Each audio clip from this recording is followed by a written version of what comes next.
when looking back along this winding road to the old familiar markers of the mercies I have known.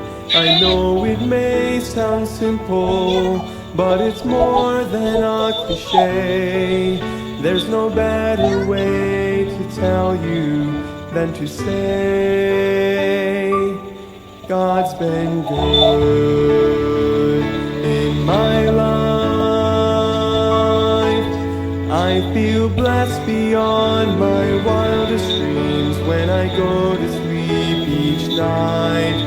Though I've had my share of hard times, I wouldn't change them if I could, 'cause through it all, God's been good. Alright, so magandang gabi po sa bawat isa sa atin. Katatapusan po ng aming prayer meeting, midweek service, at nagatid lang po ako. At ngayon, naituloy-tuloy po ang ating daily words of encouragement. Sapagkat naniniwala po ako na mas marami po tayong alam na knowledge sa salita ng Diyos, mas talagang lalago po tayo. Mas patuloy na titibay po ang ating pananampalataya sa ating Panginoon. Alright, so magandang gabi po. Shoutout Tatay Jojo dyan po sa Southern California. And pinag-pray po namin kayo kanina, pamilya niyo po, pati si Christopher, at sa kanyang exam po sa Friday at Monday, and we prayed for him, at kasama ko po yung mga congregation po na pumupunta. Alright, so muli at tayo po manalangin as we study the Word of God. Kailan Diyos, salamat po sa pagkakataong ito. Muli kaming matutunawan ng inyong salita, O Diyos, at pagpalain niyo po ang aming pong pag-aaralan na muli kayong ma-encourage kung meron man pong pinagdadaanan na problema, ang aming mga kapatid na manunood live o replay, kayo po ang magbigay sa kanila ng kasagutan, encouragement mula sa inyong salita. At kayo pong maitas, Panginoon, sa gabing ito, patawad sa kasalanan po. In Jesus' name I pray. Amen. Dito na po tayo sa last part na po ng Luke chapter 1 ito. Next tomorrow po ay Luke chapter 2 na po. Ang bilis pa na ho. Prayerfully po ay sinusundan lang po natin ang mga events from book to book. Ano po? At prayerfully po, makover natin ang buong Bible. Oo. So, by the grace of God. Okay, para maganda po, makita natin, maunawaan natin ang mga nilalaman ng salita ng Diyos. Sapagkat ang salita ng Diyos ay para po sa ating mga anak ng Diyos. Kung para sa atin yan, ay maunawaan po natin yan. Ano? Bakit? Ginawa ng Diyos ang salita niya at sa ating mga anak niya. Kaya't kung ginawa niya yan, maunawaan po natin. Dito na po tayo sa Luke 1:67, sabi ng Biblia, and his father Zacharias was filled with the Holy Ghost and prophesied, saying, yan po ang ating pag-aaralan. Ano po? Zacharias was filled with the Holy Ghost and prophesied. Okay, 68, blessed be the Lord God of Israel, for he hath visited and redeemed his people, and he hath raised up an horn of salvation for us in the house of his servant David, and has spake by the mouth of his holy prophets, which have been since the world began, that we should be saved from our enemies and from the hand of all that hate us, to perform the mercy promised to our fathers, and to remember his holy covenant, the oath which he sware to our father Abraham, and he would grant unto us that we, being delivered out of the hand of our enemies, might serve him without fear, in holiness and righteousness before him all the days of our life, and thou, child, shalt be called the prophet of the highest, for thou shalt go before the face of the Lord to prepare his ways, to give knowledge of salvation unto his people by the remission of their sins, through the tender mercy of our God, whereby the day spring from on high hath visited us, to give light to them that sit in darkness and in the shadow of death, to guide our feet into the way of peace. And the child grew and waxed strong in spirit, and was in the desert still the day he saw shewing unto Israel. Ano ho? So, ito pong prophesied po mga kapatid ay to foretell events. Yan po ang ibig sabihin niyan. Propetio sa Greek. to foretell events. Yung sasabihin niya yung mangyayari pa lang, ano ho, at yung speak under inspiration of God. So they can foretell events in the future. Why? Because they are under the inspiration of God. Okay? Parang si Moses, maalala niyo po, nung sinulat niya po ang Book of Genesis, wala po siya sa beginning. Wala po siya sa Garden of Eden. Pero, inspired by God po siya, kaya nga po, naisulat niya ang Book of Genesis. So, ano pa? Exercise the prophetic office. Okay? So, Luke 1:67 to 79, known as the Benedictus of Zechariah's song, it is a prophecy of salvation and declaration of God's faithfulness to His covenant, focusing of the coming Messiah, Jesus, and the preparatory role of John the Baptist. Sapagkat po, si John the Baptist ay prepare niya yung itatatag ng Panginoon si Kristo na kanyang simbahan. John the Baptist prepared for the way in the way of the Lord. Sabi po dyan sa Biblia. Ano po? Sensya na po kayo. Okay, so iba lang po ang napindot ko. So number 1, Zacharias was filled with the Holy Ghost and he prophesied. Ano po? So una po dyan, letter A, the Lord God of Israel, for He visited and redeemed His people. Yung visited po dyan, ano ho, ay galing po yan sa Greek na episkeptomai. So dinadala ko na po dito para yung mga original meaning ay nakikita po natin. Ano ho? So yung visited po dito ay look out. So linook out, tinignan ng Diyos. Parang kung ikaw ay titingnan mo yung business mo, titingnan mo yung pinapatrabaho mo, di ba, bibisit mo, lulook out mo kung nangyayari ba talaga yung gusto mo, na nangyayari ba yung ine-expect mo. Ganyan din ang Panginoon. To see us, mga kapatid, to look at, to inspect, di ba, tignan ang ating mga pangangailangan. And yung redeem naman po dito ay ransoming. Okay? So, redeem niya tayo. Alright? So, kaya nga po, in application po, sabi ko nga sa inyo po, kung hindi natin makikita ang application nito, halimbawa, sinabi ng Diyos sa mga Hudyo ito, ibig bang sabihin hindi na applicable sa atin? Applicable po. Bakit? Una, yung Diyos ng Israel, Diyos din natin. Pangalawa, chosen nation sila, people of God din tayo, anak ng Diyos, di ba? Yung prinsipyo noon, applicable pa rin po sa panahon natin ngayon. Ano po? And, kaya nga po, binisit po tayo eh. At hindi lang binisit, dahil nakita ng Diyos, linook out niya, inspect niya yung greatest need of men is the redemption of their soul. Kaya nga po tayo na-redeem, kapatid. Napakaganda, no? Binisita tayo ng Diyos, ni-redeem pa tayo sa impyerno. Oo, ransom. Parang ano yan eh. Yung tawag din, yung kidnap for ransom, di ba? So tayo po ay rinansom ng Diyos ng kanyang buhay, kapatid. Ganyan po tayo kahalaga sa Panginoon at iniligtas po tayo sa impyerno. Ano ho? Tinubos po tayo sa ating mga kasalanan. Napakaganda po yan eh. Sa katunayan po. Isa pong prophecy ni Zacharias po ay to visit His people and redeem His people. Wala na pong tataas pa sa kaligtasan natin. Kung naibigay ng Diyos ang redemption para sa atin, yung hinihingi mo ngayon, maliit lang yan. Kung binigay nga ng Diyos yung mas malaki, kaligtasan natin, sa palagay mo, hindi ka kayang pakainin? Kaya. Binigay nga ng Diyos yung greatest eh. Kaligtasan natin, buhay niyang kapalit. Kung ibinigay niya yung greatest, yung pagkain, madali lang po sa Kanya. Di ba? Yung pagpasa ng exam, madali lang po sa Kanya. Yung mga problema po natin sa lupa o saan man, madali lang po sa Kanya. Bakit? Yung ang greatest na ibigay niya eh. Ang illustration po dyan, katulad halimbawa kung may 5 ka at piso sa bulsa mo at may butas yung bulsa mo, nahulog yung 5, hindi ba mahuhulog yung piso? Mahulog din. Ganon din po yan eh. Kung naibigay nga ng Diyos yung malaki, pinaka-greatest, hindi ba kaya yung mas maliit? Kaya-kaya. Letter B, He spoke by the mouth of His prophets. Nung araw po, kung gusto ng Diyos ipadaan ang mensahe niya sa kanyang tao, gumagamit po siya ng propeta. Ang tawag po sa kanila ay mouthpiece of God. Siyempre, wala na pong propeta ngayon. Ano pong meron ngayon? Mga pastor, preacher, teacher. Ipinagpadaan po sa kanila yung mensahe ng Diyos. Oho, kaya po may church, kaya may pastor, at sa kanila po ipinapadaan yung mensahe ng Diyos para sa kanyang mga anak. Hindi po direkta yan na bibigay na agad sa tao. Ano pang silbi ng church at pastor kung hindi ipapadaan sa kanila? Kaya may pagkakataon hindi natin maunawaan yung salita ng Diyos, pero ipinapadaan po niya sa kanyang pastor. Under shepherd.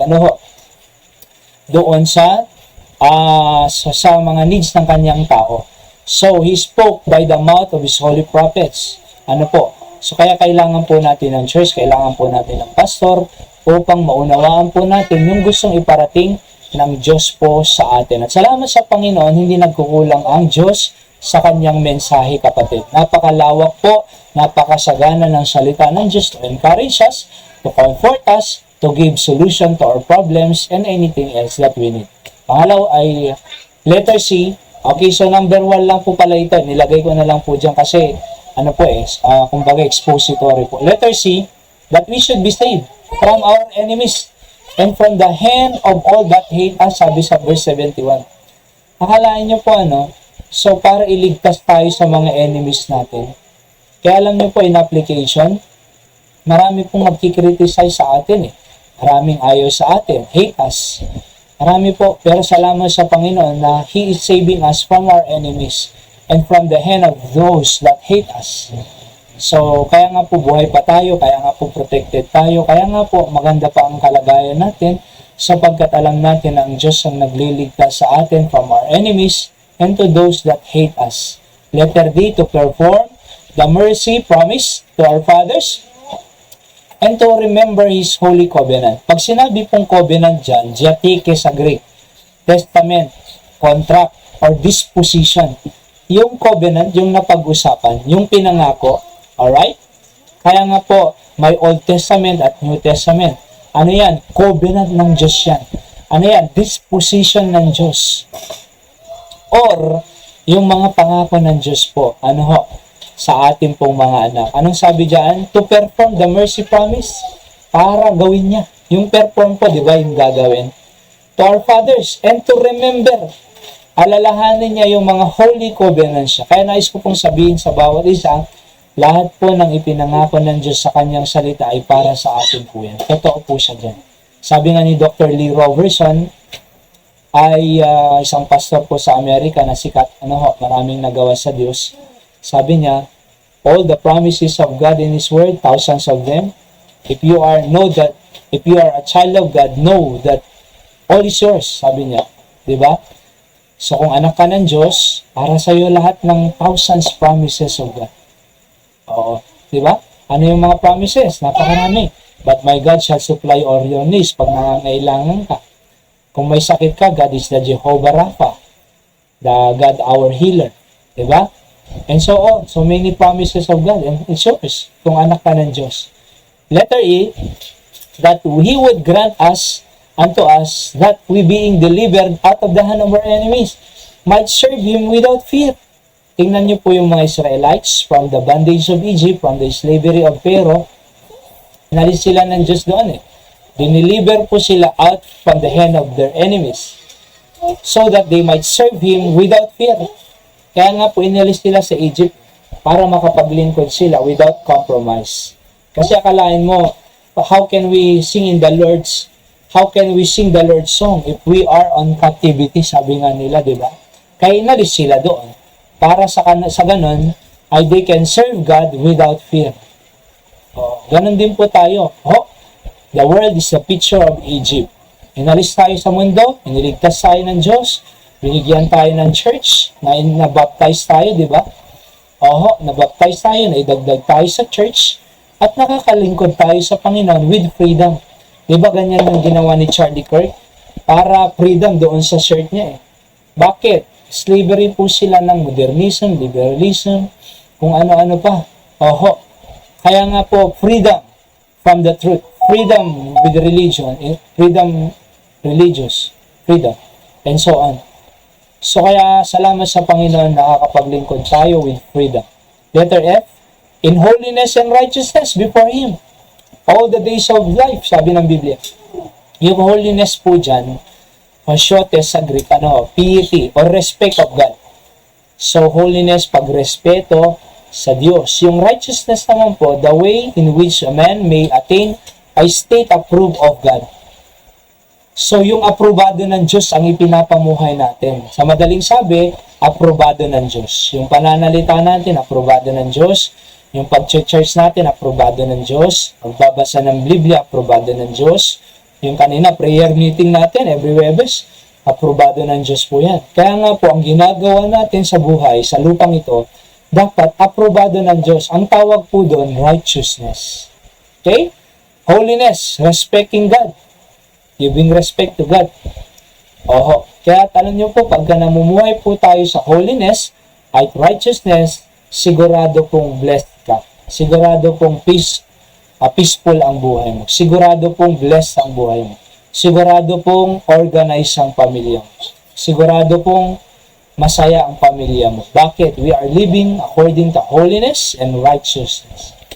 Alright? And letter G, to give knowledge of salvation unto His people by the remission of their sins. Sabi sa verse 77, yung remission po dyan, a process sa Greek, ano ho? Forgiveness, freedom, deliverance. So, para binigyan tayo ng knowledge sa kaligtasan, ano ho? Para tayo po ay mapapatawa. Kaya gaano mang makasalanan po natin, papatawarin tayo ng Diyos. Kaya po tayong patawarin ng Diyos. Sabi nga doon sa 1 John 1:9, kung we confess our sins, He is faithful and just to forgive us our sins and to cleanse us from all unrighteousness. Wala pong kasalanan na hindi kayang patawarin ng Diyos. Gaano man niyang kabigat, gaano man niyang kalawlim, gaano man niyang kalawak, kayang patawarin ng Diyos. Tayo po makasalanan eh. At hanggang ngayon, nagkakasala po tayo. Kaya salamat sa Panginoon. Pangako niya, every time we come to Him, He will forgive us. Salamat sa Diyos. Alam niyo po, napakasaya ang makatanggap ng ang kapatawaran. Diba? Tingnan niyo si Erica Kerr. Sabi niya doon sa young men, pinapatawad ko na siya. Opo. Kaya napakaganda pong pakiramdam niya. Kasi ayon ng Diyos po na mamuhay tayo sa galit. Okay, letter H, panghuli, to give light to them that sit in darkness and in the shadow of death, to guide our feet into the way of peace. Verse 79. Ano yan? To give light to them that sit in darkness.